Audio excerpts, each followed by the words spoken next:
All right. In chemistry, whether you took honors or regular chemistry last year, you studied energy, correct? Yeah. What are the units for energy? Joules. Joules or kilojoules or calories, right? Or kilocalorie, big C, little c. So joules is actually an abbreviation. A joule is the same thing as a kilogram, and the hyphen means multiplied by, meters squared per second squared. Kilogram square meter per square second, so that's the foundation units. Does anybody recognize something in there? Meter per second squared is acceleration, yep. No, not quite.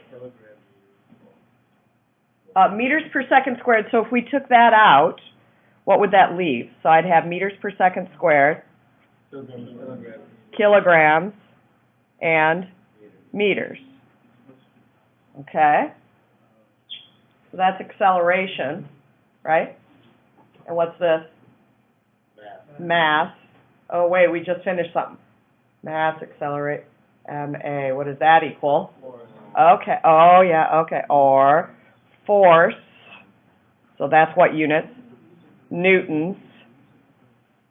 And what's left over? No, that's not mass. What's that? Meters. We're in units right now. Oh. Yeah. Guess what? You just derived the formula for energy.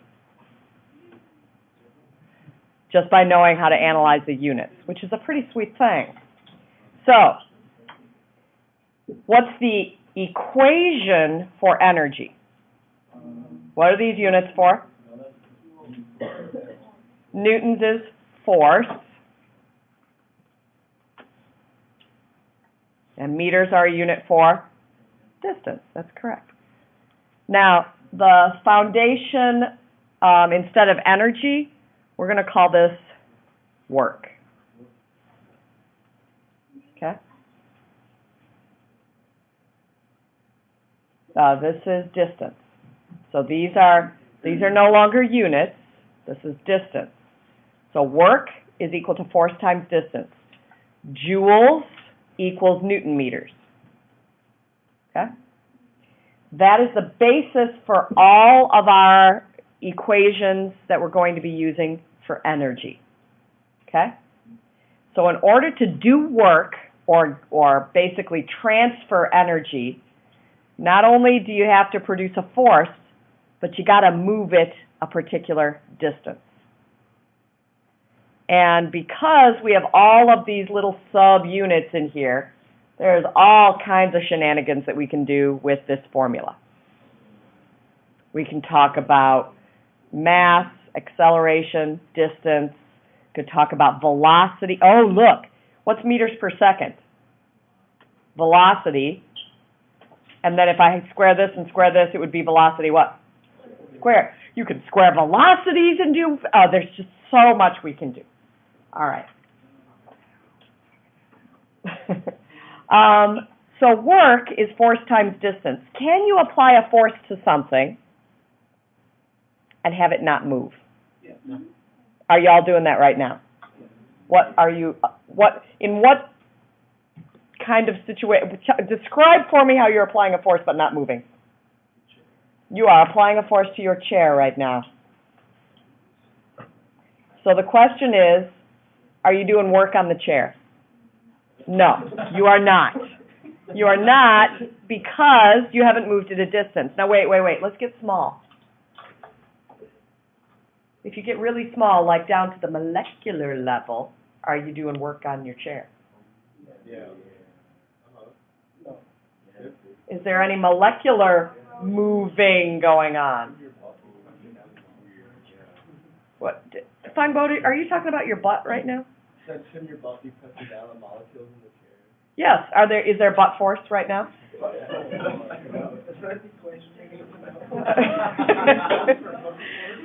So, you know, I may regret this whole taping my lecture and putting it online thing. Yeah, Fango is correct about butt force. Is there any molecular motion going on in your butt? Yeah. Yes, there is. Is there always molecular motion? Yeah. Yeah, what's it called, by the way? Oh, extra credit point. Vibration. It's a color. Time constant. It's a color, yeah. Brownian motion. Yes! Trevor got it. I'm sad for the rest of you, though. Brownian motion, yes. Brownie motion. Not brownie motion. Trevor's always wins the academic play. I know. Trivia boy.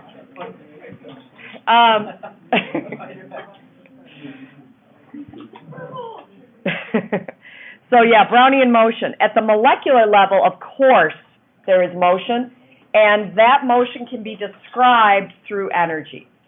So in other words, if you produce motion, then you get heat. If y'all got up and left your chair right now, would it cool off? Yes, it would. And so that heat that you left behind is also a form of energy. So that's really our goal for the rest of this unit, is to figure out how do we start with our basic unit for work or energy and turn that into something else. So lots of different types of energy. In order for this to be measurable, you have to have a distance moved. So we're going to get back to our little trig functions again here in a minute. Let's say that I push with my boot. I push with a force of 12 newtons on a 2-kilogram mass, and I push this block 3 meters. How much work was done?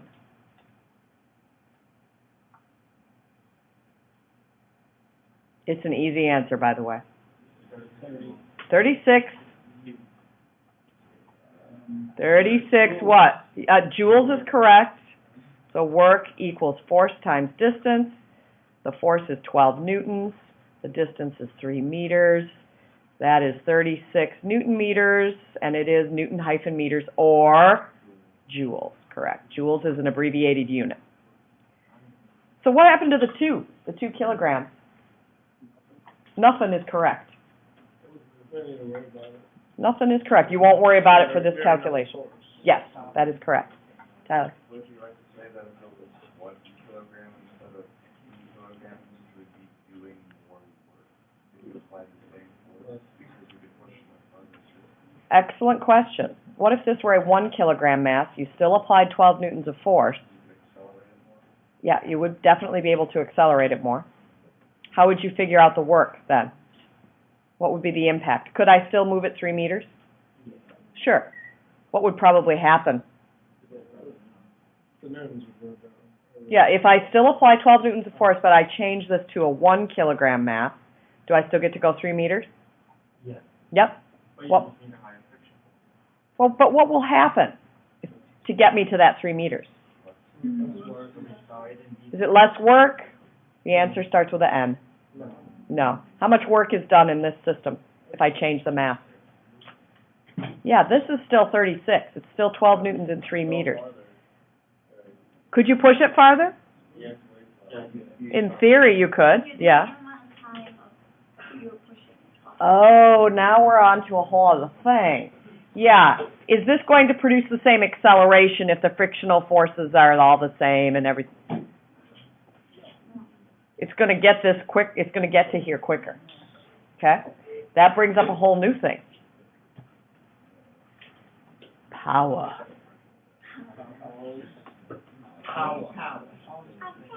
No 1 foot should have all that. No 1 foot. Yeah, power is the thing that will change because you're going to be able to get a bigger acceleration, F equals ma, right? And that means you'll cover this 3 meters in less time. The units, what do you think you're going to have here for units? We're not going to actually put numbers in, but let's look at units. What are the units for work? Joules. What are the units for time? Seconds. And yes, there is an abbreviation for joules per second, and it is? Watts? Yes, What? that's right. Do you know of anything that's commonly rated in watts? Light bulbs, yes. So that's the rate at which energy is used, but notice the work is the same, That's so. an American thing, the watt.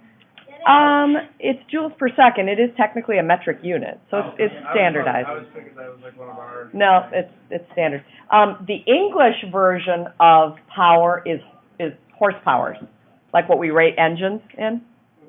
And there's, and, well, yeah, there's a lot. It's like a watt, 440 watts is a horsepower. It's a big number. It's a big conversion. So, whatever, 6 is a horsepower, and it's what, a 61 power. Yeah, it's in that neighborhood. That's correct. Right. All right. I'm going to pause this, and we're going to see if we can